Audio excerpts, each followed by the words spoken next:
Welcome to Swing State University, a college golf and lifestyle podcast. I'm your host, James Boone. And joining us this week is the founder and CEO of ProLevel Phyisio, Mason McAnnally.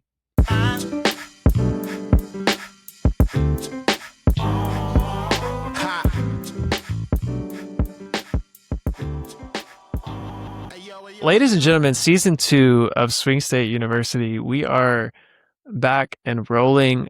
I took the summer off. I have been, things have been happening in my life. We bought a house. We kind of doubled down to staying in the city of Memphis, at least for this year, until our guest today tries to convert me and move me to Birmingham, which, you know, it's a really cool spot. Lots of cool places to hang out there. So we'll see what happens after the end of this episode. Bought a house, having a little baby boy in beginning of November, and started a new job. And then I've been playing some golf, and that has been encompassing most of my summer. So it felt good to take some time off from recording, talking to some elite college athletes and players in the golf space. But very, very happy to be back for season 2. And I could not think of a better person to kick it off season 2 than our guest today, someone who works with some of the most talented golfers on the planet, whether it's at the tour level, at the collegiate level, mid-am level, or just kind of your weekend warriors guys going out to play and enjoy the game that we both love. Ladies and gentlemen, I want to welcome to the show. Welcome to Swing State University Season 2, first episode, Mason McAnnally, founder and CEO of ProLevel Phyisio, DPT, South Alabama UAB alum. Mason, welcome to the show. What's up, James? That was an incredible intro. I've never seen one like that. Man. That was flawless. Wow. You know, I spent all day at work just, going through a script, and that's all I did all day for the last, 10 hours. I've just been waiting for this. But Bro, that was fantastic. I'm happy to be here. That amped me up. Holy crap. Goodness gracious. Mason and I connected. I think this was after I had Gavin Isabel on the show. This was back in the spring, which, first of all, shout out to Gavin. Dude had an incredible sophomore year. He got a ton of reps incredible sophomore year, had a ton of reps his freshman year. Went ahead and leveled up to the SEC. Yeah. And is at Mississippi State, which is, I'm pumped for him. It's really cool testament to him and the person he is, honestly how good of a golfer he is, frankly, which has been cool. Yeah, it was so cool. He called me. He and I have not worked together in this sense yet, but he called me a month or 6 weeks ago, I don't know, and was like asking about the eval process and like getting together and getting some stuff on paper. And he's like, well, let me figure out. I'm going into the portal. Let me figure out where I'm going. And then I saw him in the state am. I was like, you're going to Mississippi State? Like, this is big news. You were acting casual about it like a week ago. It's wild. I'm pumped for him, though. We are with Mason McAnnally, founder and CEO of ProLevel Phyisio. Mason, just excited to have you on and would love to hear a little bit about how you got into the PT space. I know that was a journey. Yeah. So would love to hear kind of like the roots. Yeah. So I took the natural life cycle of a baseball player, and as soon as I quit playing baseball, I started playing golf. Because you lose that competitive avenue, and you have to find one. I fished tournaments competitively in college, but the real competitive side of me showed on the golf course. So I was playing with my grandfather, trying to get in the money games with them, and they were just absolutely waxing me every single time I stepped on the golf course. But I loved it. It grabbed me from the very first time I played it. So I was obsessed with it. Now, I was very fortunate when I was in college to be around really good players. We talked about Riley before we hopped on here. He played in college. A lot of his teammates, he was on the same team as Trey. But gosh, 4 of the starting 5 went and played in college, and some of those were my closest friends and still are my closest friends. So I was around good players from the very first time I stepped on the course. And so I got obsessed with it quick. And as I went through college, I realized that the avenue that I was in wasn't where I was meant to be. I didn't enjoy, I was doing research as a biomedical engineer. Didn't love that, but I loved athlete interactions because that was just one part of the total research role that I had. And so I chased that rabbit a little bit and I felt like I was truly being called to PT school. So off I went to PT school. I mean, the application process and the whole getting in is a whole nother thing, but I was blessed and affirmed and that was the right move and got into PT school. And I knew from day one that I was going to work in sports and more specifically work in golf. Cause I was still good friends with Riley. He and I shared a similar vision of what we wanted our careers to look like. And so the moment I walked on campus at South Alabama, I knew that this was it and I was going to go all in for it. So as soon as I graduated PT school in 2019, I made every calculated move I could to work in golf. And so that's how we are here. I heard a story about, I think as soon as you graduated from South Al, you and Riley were trying to figure out, hey, what's next steps for me? And I remember hearing you tell a story that you told Riley, hey, like, I'm looking at this place, but like, honestly, like, you should probably interview with them and take it. Riley Hmm. goes and takes the job that you had been interviewing for. And then later on, Riley's like, hey, dude, like, you made a mistake. You need to Yeah. come hang out. Like, can you describe kind of what it looked like after graduating from Yeah. South Al? Yeah. So I was at a company that I had a lot of faith in. I love that company, still love that company to this day. But we had an open position that I felt like Riley was a really good fit for. And he called me one day. He was kind of between his positions and was like, "Hey, is there any way?" I was like, "Yeah, let's try it." So I went to my boss and told him that Riley was looking for a position. And long story short, nothing came of it. They said that they were going to go a different way with some new grads that were coming out. He took a role with another just big corporation PT gig. Fast forward a little bit, my roommate in grad school called me and was like, "Hey, I'm leaving. I'm going to move to Montana. Do you want my job? You can have it tomorrow. I can tell John and Ethan that you want it, and they would more than likely give it to you." I was like, "No, I'm good where I'm at," because I felt like that I could get to where I wanted in that company. I was like, "But call Riley. I think he would take it." So my roommate, Andrew, they had met before, called Riley and was like, "Hey, take this job." Riley was employed by them, I swear, like 3 or 4 weeks later. Me and him went and had a drink with some buddies and he was like, "You're an idiot. You should have taken that job." I was like, "What do you mean, man?" He's like, "We're going to build a golf program and I want you to join." So 4 weeks later, I had a sit down conversation with the bosses. Riley had not been there really long enough to stick his neck out there, but he did. I got a conversation with him, and 2 months after Riley joined, I joined. And we started building a golf program that summer. So it What is kind of this weird full circle thing. the company that you guys both started working for, were they already tapped into other sports, or what was the impetus behind you guys starting up a golf program?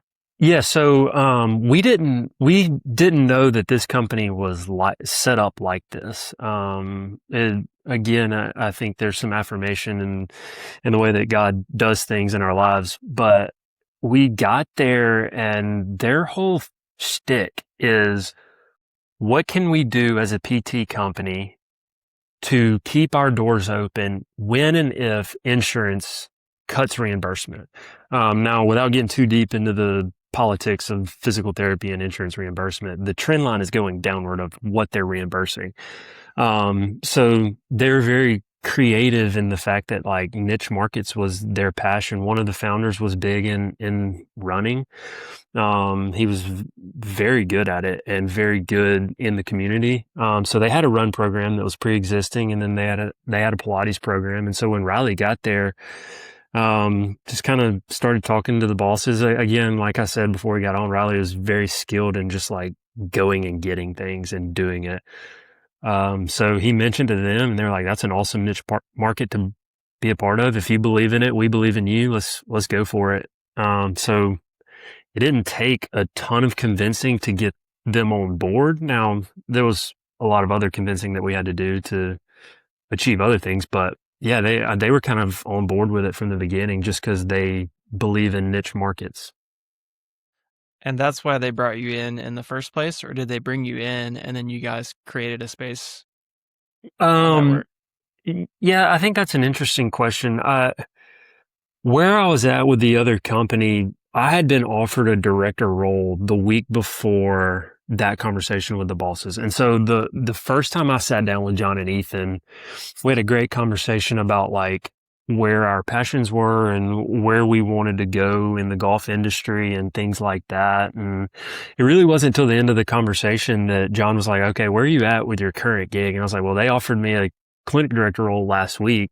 Hmm. Um, I have to let them know where I stand on it. And I'm going to turn it down, just being fully transparent. And John responded and said, just being fully transparent, we want you to work for us and Yeah. build this program. So I think they saw like the leadership opportunity for me and Riley together in building the golf program. But beyond that, they're really good about just seeing opportunities in individual clinicians.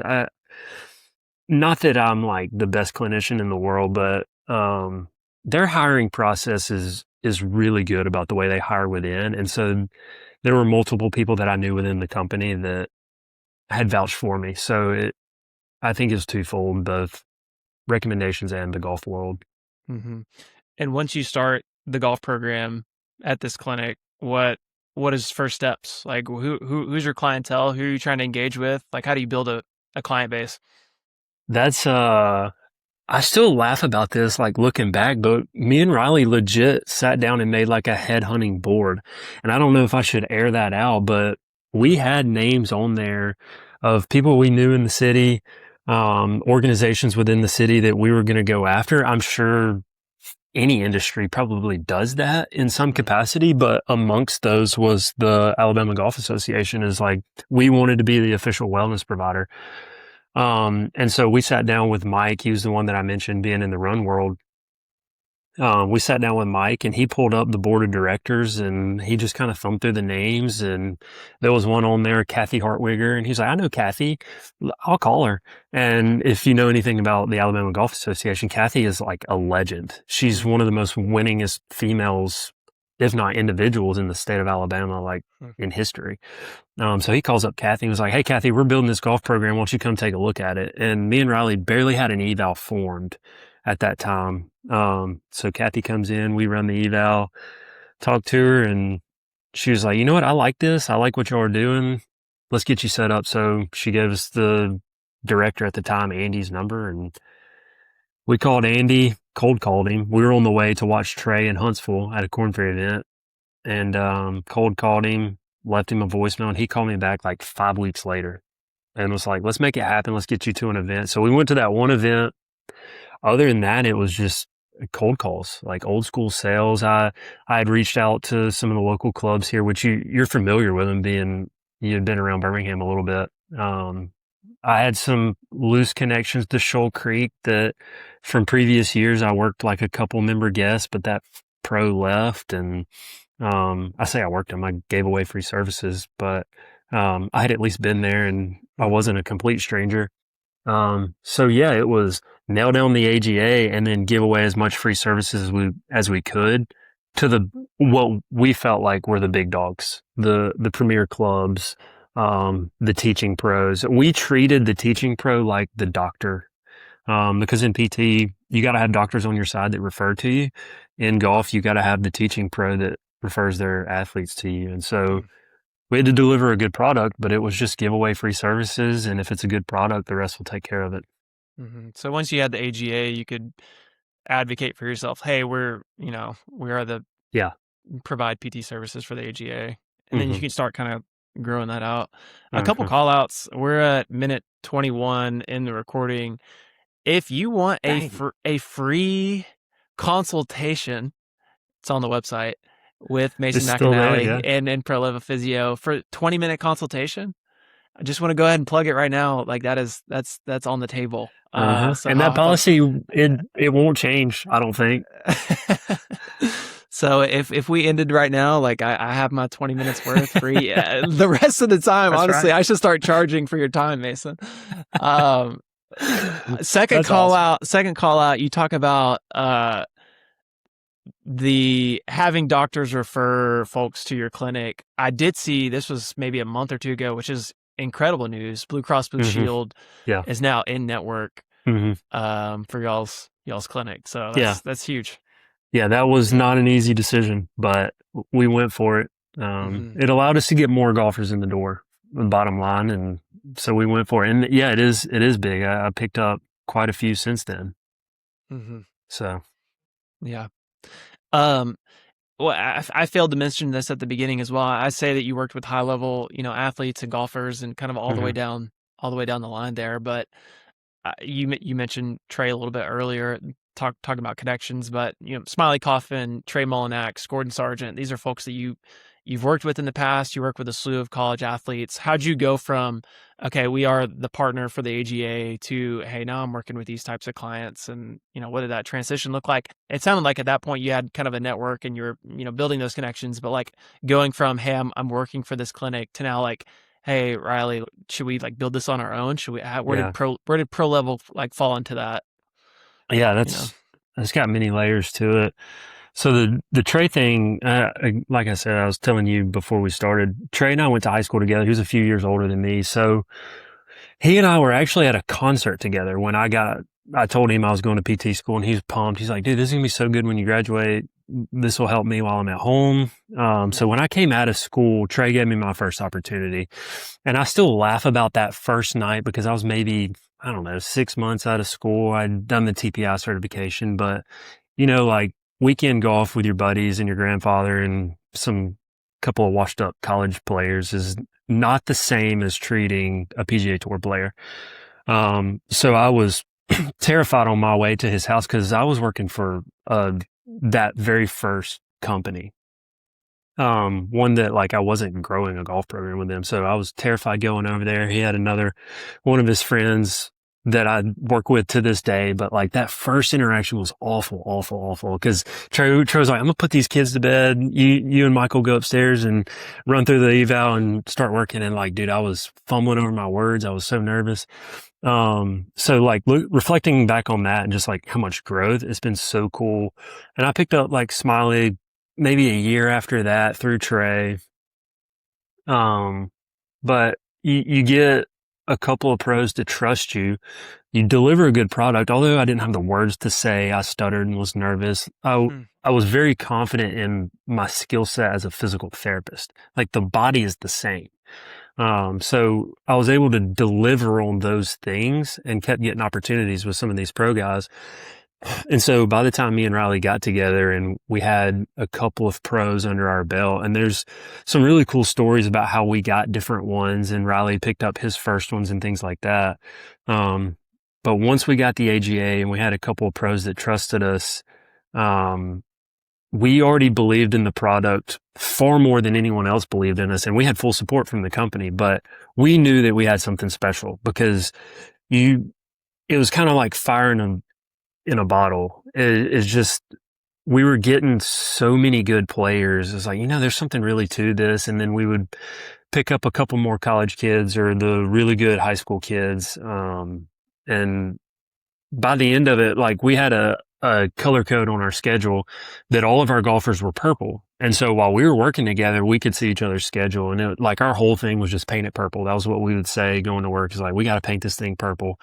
And we went from having like 2 golfers a week to, cause we were treating about 60 sessions, on average. And it went from like 2 golf sessions to 10 golf sessions to like, at one point we were up to like 20 golf sessions, maybe at like our absolute peak, there. But it's like, if we can get this many golfers into a PT clinic, imagine what we could do in a facility that has the aesthetic, that has the community, that has, all of the golf feel, that's Mhm. not clinical, that doesn't have private treatment rooms with a curtain.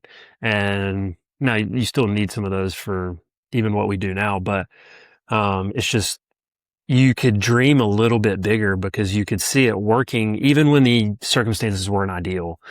So it was really then that we started to game plan the whole thing of like, this is possible and we're going to do it.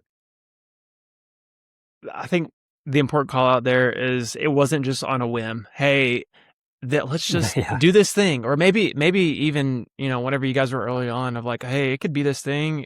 Hmm. We see the vision for it, but like you had a book of business. Okay, we're Yeah. painting it purple. Like there's proof of concept Yeah, to say, hey, we can exactly. go out and do this. So Exactly. it's And like, we weren't shy of it. Didn't mean to cut you off, but we weren't shy of it then of, you know, that company loved us. We loved them. They trusted us implicitly. They gave us so much freedom to do what we wanted to do, within reason. So there was conversations that was like, you know what, let's ride this out. Let's do this. We can stay here for a long time and build a really good product here. yeah, Now there's some other things that come along with essentially building a business inside of a business. There's a ceiling that you kind of bump your head against. And, that was ultimately where the decision came from to like do it on your own. But yeah, like what you're saying, there's proof of concept. Like we were doing it and we had a lot of help from some really good leaders. So Hmm. yeah, it worked. This could be a word for a bunch of people, somebody that may have a dream or an idea of starting a business. Or I'm thinking of even literally, I just played with Jackson this past weekend where he's got one more year of school left, a really talented amateur player of like, should I make this jump and make this decision to go pro and make that commitment? Can you talk about the fears that you had? So like, yeah, you had a proof of concept that this works, but like, was there any fear of like, okay, all right, you know, let's see what happens? Yeah, there was And a how'd you overcome ton. that? Yeah. There was a ton of fear. So there's a book. Actually, it's somewhere behind me. It's about launching a PT business, but basically there's a chapter in there called "Burning the Ships." And so, really, you have two options when you go to start a business, and really, I guess in anything in life, you have two options. You can do things kind of simultaneously. You can start with like a side hustle and have your normal career. Well, that's not really all that possible, like in this sense, because I was working as a PT and was given the opportunity to do golf. I couldn't build a golf business over here. Like there's some ethical issue there. So my only option was really to burn the ships. Um, Now I'll say I did Wow. have conversations with them, about like, hey, I'll work part time as long as you're willing to allow me. And initially they were a little bit receptive, but they didn't want me to stick around. I left on great terms. But yeah, it was, you burn the ships. You leave no way out of this. It's truly was sink or swim. And so there was a ton of fear. And there's a funny story that goes with that. Like my wife was in Peru. She was in Peru for about 10 days and she had no idea that I was, this far along in the process. She knew that I was going to launch the business, but she didn't know when. We were figuring it out, and I had a whiteboard calendar in my room. I drew a skull and crossbones on it on the day that I was going to have that conversation with my boss. And I called her the night before. She was in Peru. I was like, "Hey, I'm going to quit tomorrow." She was like, why are you doing this so suddenly? And my answer was like, if I wait any longer, I'm not going to do it. It's like, I just reached a point inside where it's like, I have to do it now or I'm going to chicken out because I was so scared. Um, but the way that I overcome it was a support system. I mean, I had Krista, the greatest teammate that I could ever ask for. She, supported me just from the very beginning. I had good guys that I worked with that I knew would be there, like the pro guys and, a few other players that I had met at tournaments and things like that. So I had a very small book of about, I don't know, 5 to 10 people that I knew were clients. But again, it goes back to that reps thing that you and I were talking about. Is like, I had put in enough reps and refined my skills enough to know that I was delivering a good product in the golf world. I just had to put it in front of more people. And that was where I was bumping my head against the ceiling in the clinic. Was I couldn't put it in front of more golfers because I had clinical expectations. I had to be there Mm, roughly 40 hours a week. And so getting past that fear and just saying, look, this product is good. Now I just have to showcase it to as many mm, people as I can. And I hustled for those first mm. 3 to 6 months, showing as many golfers as I could. And I gave away a lot of free services. That's a long-winded answer to say that I was scared to death, but I had a good support system and believed in the product that I had. Yeah. I think I mean, just from the things that I've listened to and like hearing you speak, which we can talk about you were a former podcast host back in the day, which we can get into Has that. been. um, but even whenever I was listening to some of those shows, I was like, okay, you're not someone who's like really quick or like rash or is going to No. say something, is going to make a decision that is like wasn't thought through. And so Uh-huh. it feels like probably whenever you're having that conversation, you being like, okay, if I don't do it now, I'm probably never going to do it. It's Krista probably had a lot of evidence to say like, okay, he's not a rash person. There's probably some validity to like, Oh yeah. Yeah, yeah. let's go do it. Um, There's yeah. certainly calculation to it. And I can remember the event that Riley and I were working that we realized that it was no longer working under the shell of another business. Like there were just too many other barriers to growth. And I remember that conversation with him of like, I think this is it, man. Like I don't think we can keep doing this. It's too hard. There's some resistance here. And so that would have been in June and I quit in September. So June, July, August, 3.5 months of Whoa. like prep. I would call it prep work. I didn't have a business plan Wow. per se. Like AI now has changed the game to where like you can create a business plan in 30 minutes if you wanted to that looks as authentic as any other one. But back then it was just like, I say back then, like it was 10 years Yeah. ago. 30 years ago. It was 2 years ago. Um, But over the course of like 3 months, I was just laying awake at night at midnight, Ah, 1 a.m. and just typing on my notes app. And I've told this story many times. I wish I had timestamps on my notes app of when I put in ideas. But it truly was like the middle of the night during that summer of like, here's an idea, here's a potential price structure, here's how I can like make this work, here's potential partnerships that I could get. Because I was not going to steal anything from EW on my way out. That was yeah. never an option. So it was like, how am I going to get new partnerships without messing with Riley and what he's got? Because you know the story of Riley. You've listened to the podcast. He had to wait. He couldn't jump ship. So it was like, how do I do this without betraying Riley, without betraying a company that I love? So yeah, it was calculated over the course of 3.5 months, but the decision to quit happened in a matter of a few days. Do you think those thoughts at night that keep you up at night, that's probably a good indicator? Is that a good indicator or is that like a, hmm, you know what I've I'm got an asking? answer. Yeah, I've got an You answer. know what I'm So, asking? the church that I go to, the former lead pastor, he names the year, and they still do it. But it was, I guess, his habit that he came up with. He named the year for the church. And so Chris and I, we've done that since we got married. I've been doing it for a while. And so that year I had named it, the year of dreams or dream again. Um, which was the name of a year for that church like 8 or 10 years ago. But I've always been a very vivid dreamer. I've kept dream journals at different points in my life from like middle school through grad school. Um, so me naming it that year in January, not knowing that I would have the feelings I had at that golf tournament in June to Whoa. plan to start the business that year to July, August, planning it out at midnight on my phone. I think there was something very divine about it, Yeah. about the Lord speaking to me in that time frame, literal time frame of like, these are the moments I should be asleep, but I'm dreaming of what will be my lifelong pursuit in this career. So I don't think there was any mistake in that. And I trusted those feelings and thoughts that I was having, that they weren't just coming from me.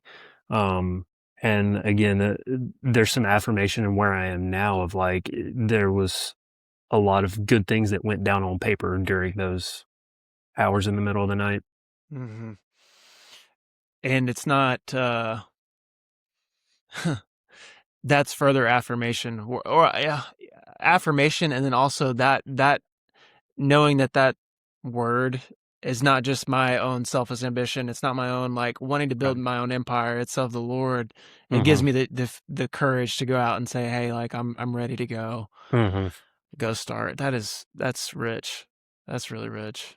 It was a Hmm. fun journey. I mean, it was terrifying, but looking back, and you know, I guess, what do they call it? Like the further away from the situation, like no matter how hard the situation is, the like more fond it gets in your mind. The Mm, further we get from that year, like there are some fond memories of it. It yeah, was awful, though. yeah. Both. It was Yeah, both. both, It was both. both. I think it also speaks to a lot to your character as well of like not, and maybe this is just the right thing to do, but to not steal any business from the Yeah. current company that you were at. It would have been wrong. Like Hmm. none of it. You could kind of imagine that none of it would have like come to fruition as it has Right. had you kind of taken shortcuts. And I think that's probably a truth, Right. which is really cool. And it's so interesting because, and I've thought about this many times. Riley and I, like blood, sweat, and tears, we worked very hard at that company. And like I said a million times, we gave away a lot of free services. We set up at tournaments after working work weeks. We drove 2 hours at 3 a.m. to get to Wicker Point to work an event together. I mean, it just grinding, truly leaving no stone unturned. And to still have the confidence of like, hey, there's still more that we haven't done that I can still Wow. try and go get is, In the same city. It wasn't yeah, like y'all just up and left. Yeah. right. It felt like he and I went at everything as hard as we could. And there was still enough for both of us to take a different road for even a little bit. And it kept us both afloat. Now, unfortunately, he moved to Ohio, but yeah, trying to do the right thing, I think, was the catalyst to the growth. Hmm. I wouldn't have made it because it would have gotten nasty. So, Hmm. How was it being kind of like the sole owner of ProLevel? Do you outsource any of like the social media stuff? Do you like uh, what in your business do you outsource, and how do you manage um, that? I'd This is outsourced. not a business podcast, but this No, is what it's turning into. yeah, yeah. Well, I mean, if we can help anybody, Yeah, that's all uh, right. we have not outsourced anything that you have seen yet. Um, I have done the social media 100% on my own. I was very slow to the AI game. I have Claude write scripts for me that I have never used one of them because I like my own voice better than what I've trained my supposed AI agent to do. So I still grind over Instagram captions. Now, the website was built by one of mine and Riley's best friends, Brad. His wife, she built it, did the logo and stuff. And then what I was alluding to, you haven't seen it yet, is the website is now being rebuilt by one of a player that I know, his sister. She's rebuilding it, and it'll launch probably next week. Honestly, it looks really, really sweet. But everything else, yeah, I've bootstrapped it by myself. Social media, the business planning, the marketing, the networking, things like that. Setting up at events. Um, Now, what is it like being the sole owner? It's so frightening. Every decision you make falls on your shoulders, and there's no real sounding board. Krista is my sounding board, but she doesn't know business. She doesn't know the golf industry, and she doesn't know physical therapy. So really, it's just her listening to me, and me vocalizing it sometimes helps. So that's the one thing that I really wish I had, is a good set of business mentors and like a counsel almost of like, this is the direction that I want to take it. But I've gotten more comfortable over the last 6 months with some changes that we're going to have in the business of asking my current clientele, because that's who I serve. I mean, most of my clients I've had for a long time. So I just ask them what they want. What do they want to see as this business evolves? Is what we're doing working? Is it not working? How can we be better? And I just try to cater to what they're telling me, because they've been like the lifeline of this business. So all by myself, and we're making it. Mm-hmm. Yeah, and then some. Yeah, At yeah, least externally, that's what it looks like to me. So yeah. it's really cool. We have two kind of parts left of this podcast. First, I'll go through them real quick. So first one, I have two friends in the PT space that I kind of relied on to, give me the give me the download of the world that you're swimming in, I'm right? scared.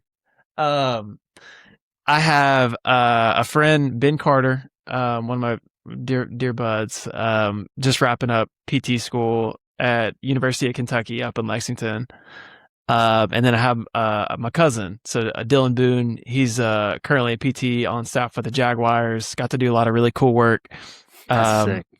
does some really sick stuff. Yeah. And so I shot him a text, and I was like, "Hey, like I'm meeting up with Mason this week. Like, do you have any kind of good thought provoking questions that we could attack him with and Oh see if he no. could it's kind of two different perspectives in that world. One like trying to get their career off the ground, another one kind of in a different space and different world than golf, because golf is unique. There are unique movements, Hmm. different types of body parts that are being used. So I feel like we're gonna rely on you, Mason, for some of these questions. But Okay. first question we got for you. This is from Ben. So how'd you get involved with college athletes and tour pros? Why golf? Which you touched on this a little bit. Your whole life up to the point that you started, going to school, it was kind of the world of baseball. Hmm. But how'd you start? Why did you want to start working with college athletes in the first place? Then how'd you go about marketing yourself to that demographic? Yeah, there's a lot of layers to that. Yeah. Yeah, I talked about the baseball thing. I was doing research in baseball also, but just enamored by the sport because you could try to get everything right, and just like fractional errors can really, really affect the ball flight. And so, like the ever long pursuit of perfection is really why golf. But you could also play it your entire life, and so when you look at the world of physical therapy, especially in outpatient orthopedics, you treat a lot of like older adults. There's very few sports that older adults can play, and golf Mm. is one of them. And so like seeing my grandfather, I mentioned playing with him when I was in college, and his buddies and their passion for the sport is like, man, even if I don't work in elite sports, I will still be around the quote unquote athlete working with golfers in older populations. I mean, they're just as sick for the game as you and I are. Mhm. I would go to breakfast with them before we played, and that was all they could talk about. And they ate breakfast together 5 days a week. So they were obsessed with the game. Now as far as like the elite level guys, I told you I got lucky with one good bounce, and I had Trey he was in high school with me. Yeah. That's a big bounce. Mhm. And Trey trusted me, and he trusted me with his friends and introduced me to one or two of them. And then that just allowed more growth, because once one or two trust you, the other ones will ask like, "Hey, do you know a guy?" And your name gets thrown out. And we were talking, it's just like, once you get the opportunities, you just got to keep being there and more will come. So I actually got around pro golfers before I did Mhm. college or high school golfers, because I Mhm. was working. My first job was in Fultondale. There's not many golfers in Fultondale, Alabama. So I got in the pro circuit first and then worked my way down. And so, funny story about Gordon. I met him on the driving range at Shoal Creek while I was working a tournament at that first job. He was like a junior in high school. And so he was practicing, and they have like this little patio outside the hitting bays. And I was sitting there watching golf, and he had came out and sat on the couch and was watching, and we just started chatting for like, I don't know, an hour or so. It Mhm.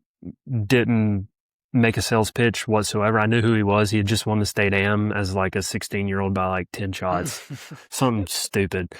But years later, after he went to Vanderbilt, I was working with one of Vanderbilt's old players, Patrick Martin, and Patrick was like, "Why don't you reach out to Gordon and get his feedback on this golf eval y'all are doing?" It was when I was at EW with Riley.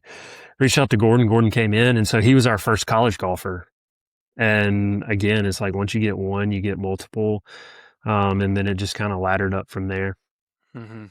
So that was kind of like the networking train that we went on. Now the why behind it is um, more about just being around the sport in all pillars. Like you want to be around the elite player because it helps you understand the game to like its finest detail.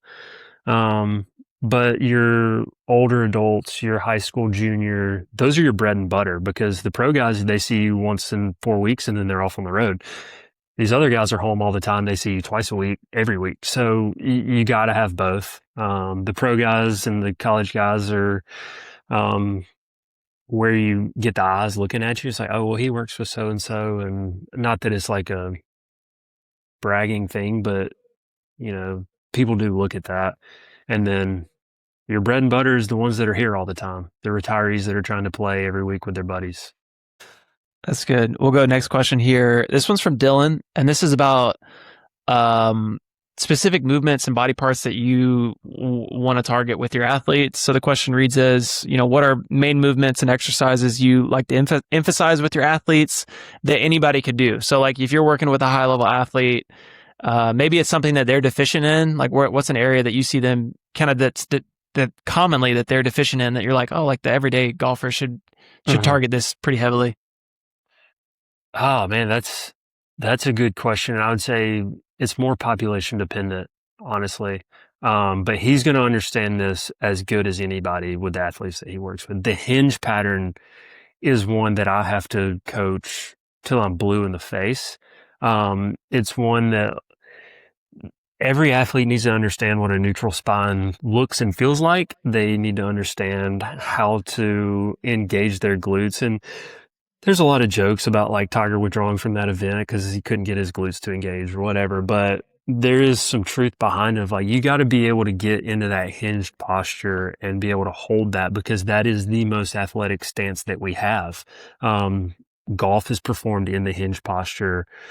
If you look at sprinters or the football team, the wide receivers, the running backs, the quarterbacks, they all start in the hinge posture before they sprint. And so being able to get in that posture because it allows you to perform athletic events with one of the most powerful muscles in the body, the glute.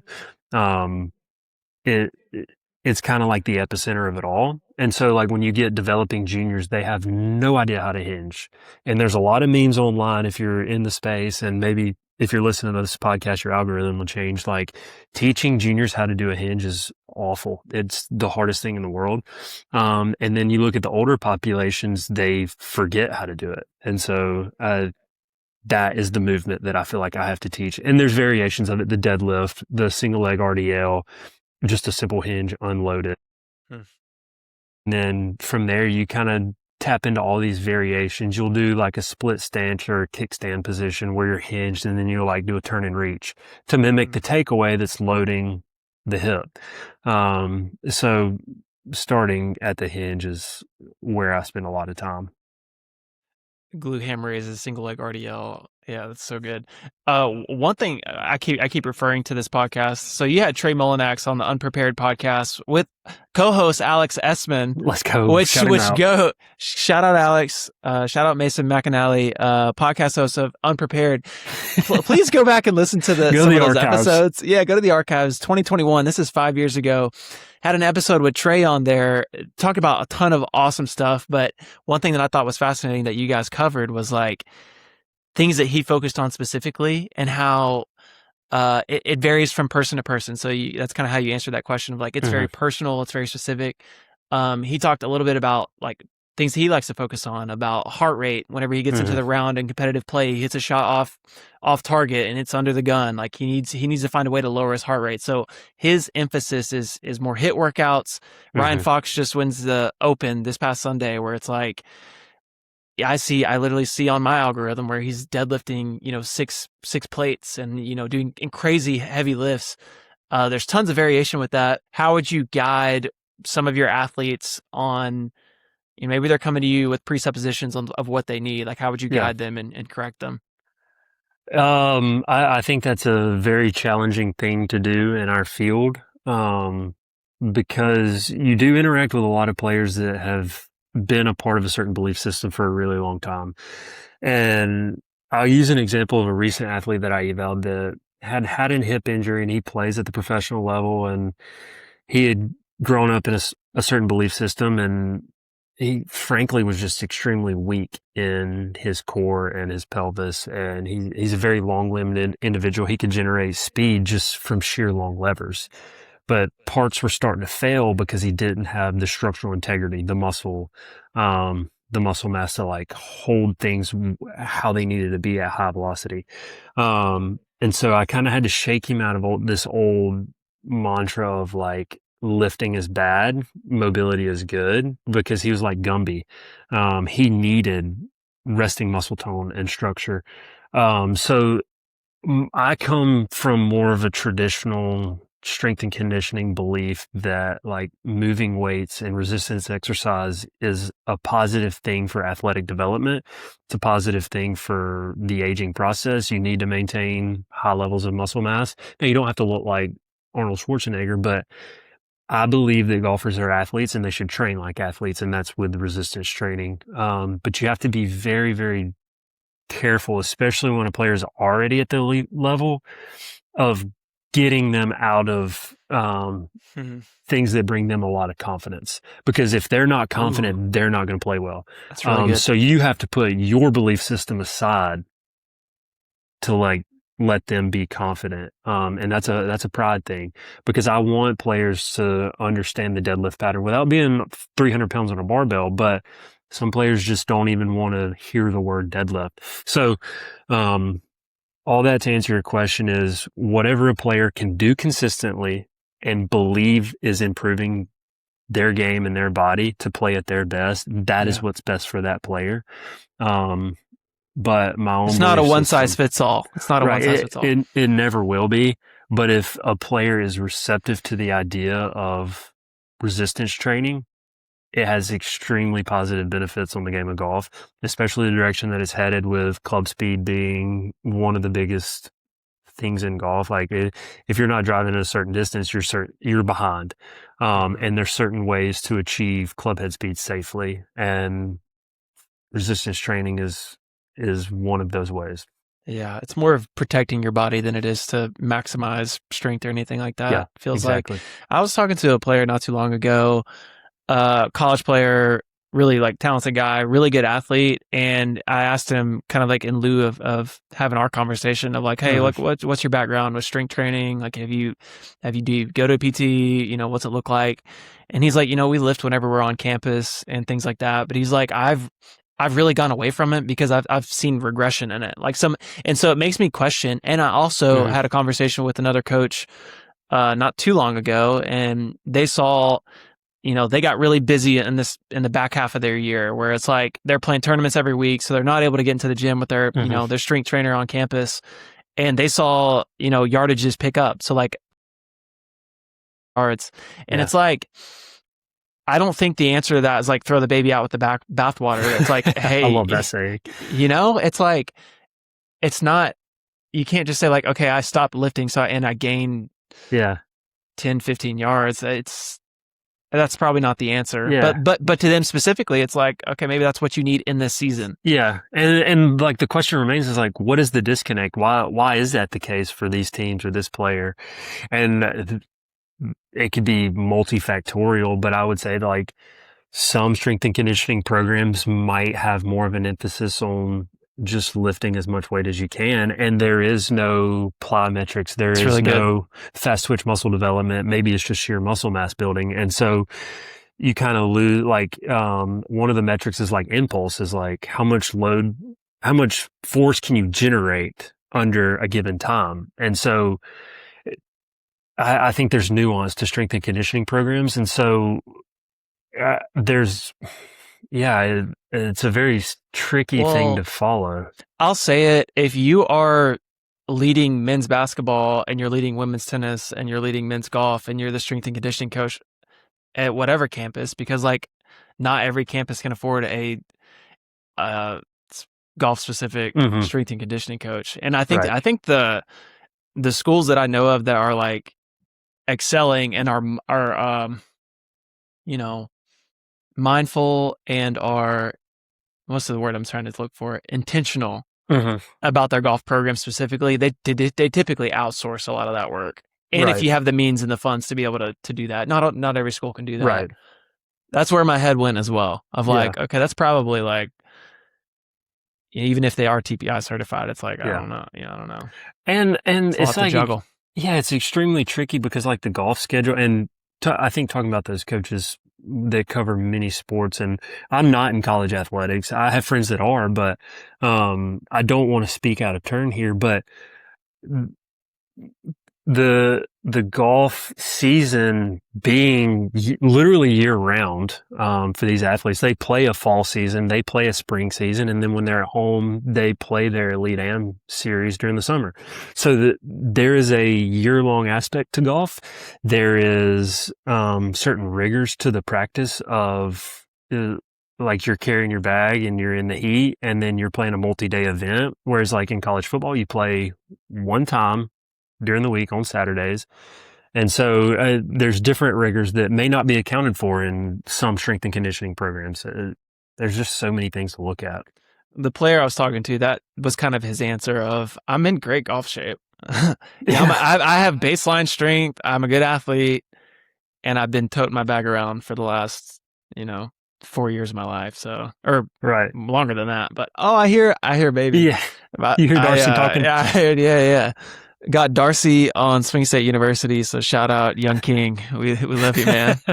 Young King. I Young can't wait to King. show him this. You'll show him this right after you show him Unprepared. Oh, Uh, okay. Well, he the may unpre- not see that. I gotta hide the archive of Unprepared for a little while. I hear so Darcy is Mason's. Is it 6 month old? He'll be 6 months Four in like a week or 2 weeks.